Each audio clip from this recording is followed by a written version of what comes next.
Keshto, what? আজকে তো পরীক্ষার খাতা দিবে। তাই তো।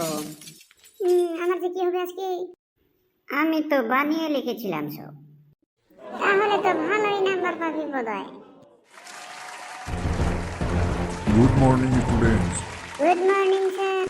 Good morning sir. তোমরা সবাই ভালো আছো তো? আজকে আমি পরীক্ষার খাতা দিব।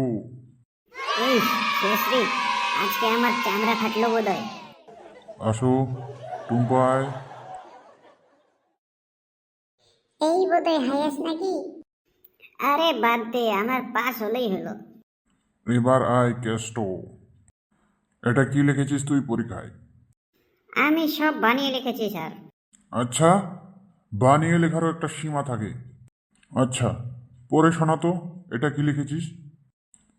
পড়ো তো, প্রথম প্রশ্নটি কি ছিল? শীতকালে কেন ঠান্ডা লাগে? আর তুই কি লিখেছিস? বানিয়ে লিখেছি স্যার। আরে পড়ে শোনা ভালো করে। উক্ত প্রশ্নটি আমাদের বই পরিবেশ পরিচয় থেকে নেওয়া হয়েছে। এটা কি লিখেছিস? বানিয়ে লিখেছি স্যার। তারপর পড়, শীতকালে কেন ঠান্ডা লাগে? এর দ্বারা কবি বোঝাতে চেয়েছেন যে শীতকালে ঠান্ডা লাগে কারণ আধুনিক যুগে কিছু মানুষ ছিল যারা নিজের ঘরের ফ্রিজগুলো খুলে রেখেছিল, আর তার জন্য এই ফ্রিজের ঠান্ডা মানুষের গায়ে লাগে।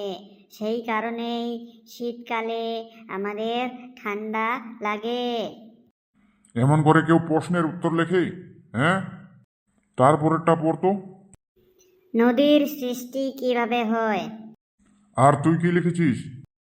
যখন কিছু মানুষ তাদের বাড়ির মোটর অন করে অফ করতে ভুলে যায়, তখন সেই জলগুলো একসাথে জমা হয়ে এক বড় গর্ত তৈরি করে, আর তখনই নদীর সৃষ্টি হয়।